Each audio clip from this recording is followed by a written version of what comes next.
Good morning. I'm back with another vision to share. Afterwards, I'm going to give the interpretation. This is a bit long and disgusting as well, but I have to be obedient to the Most High. So just bear with me. Okay, so here it is. I see and hear my kid's dad talking to one of his friends.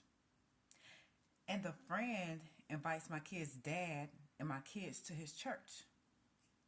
I ended up going too, okay? So now we standing outside of the church while the members go in. I see nothing but men. And I'm like, where's the women and children? It was weird to me. Anyways, my kid's dad and his friend goes inside as well while I and my children stand outside. This white church bus with burgundy lines on both sides pull up. I look at the bus. It's filled with nothing but teen girls and many white sheer skirts. Age ranges from 13 to 16. No boys at all. They're getting off the bus to go straight into the church. Then my kids end up going in.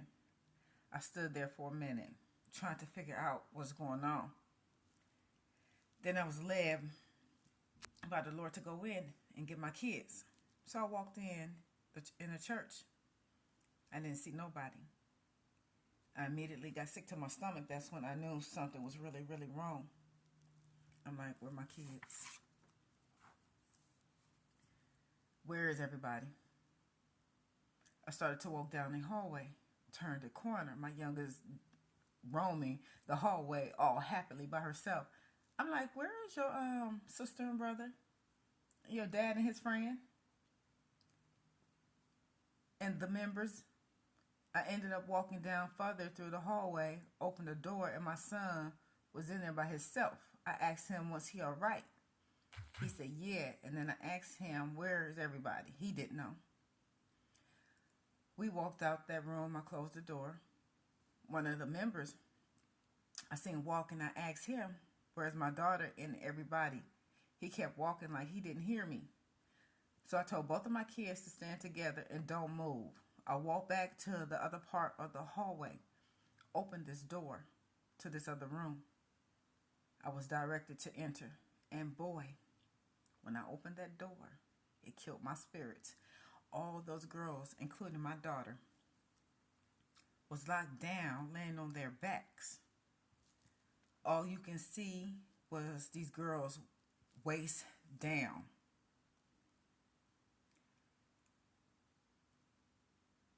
They still had on their skirts, no underwear. My daughter had on pants. They made her take them off. Since I couldn't see the faces of the girls, I recognized my daughter by her socks.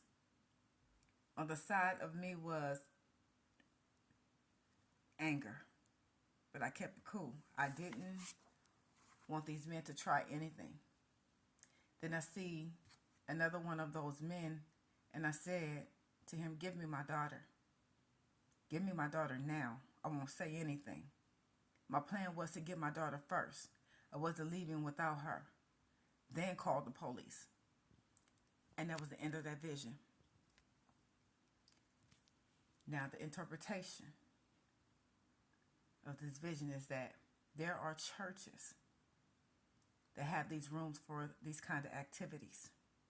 Some churches are already doing this in many places. And as we get further into the end times, the more this activity will occur.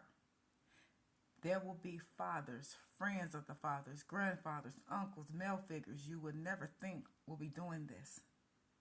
Pastors, deacons from other churches, male figures, members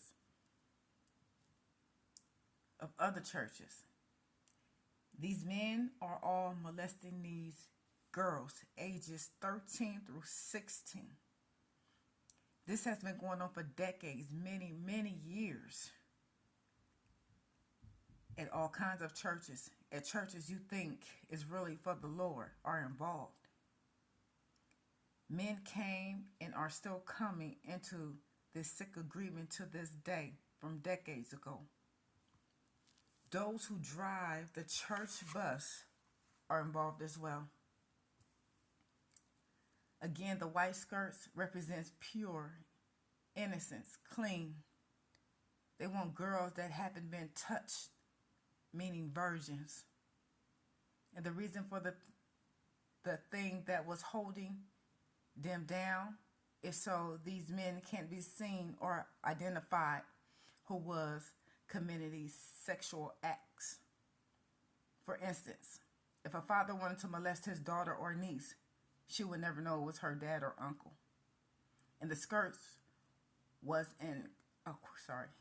the skirts was quick, easy access for these men to commit this act. Pants take too much time to pull down, take off, pull up, and put back on. Button up and zip. There will be a mother who is going to find out about this wickedness, who refuses to leave her daughter with these people. She doesn't want her daughter going through what those other girls went through and are going through. Some girls have been going through this for years. The mother will expose the wickedness to many others and to the authorities. And that was the end of this vision. But I do want to say this. The spirit of lust for children will be on a higher rise as we continue into the end times.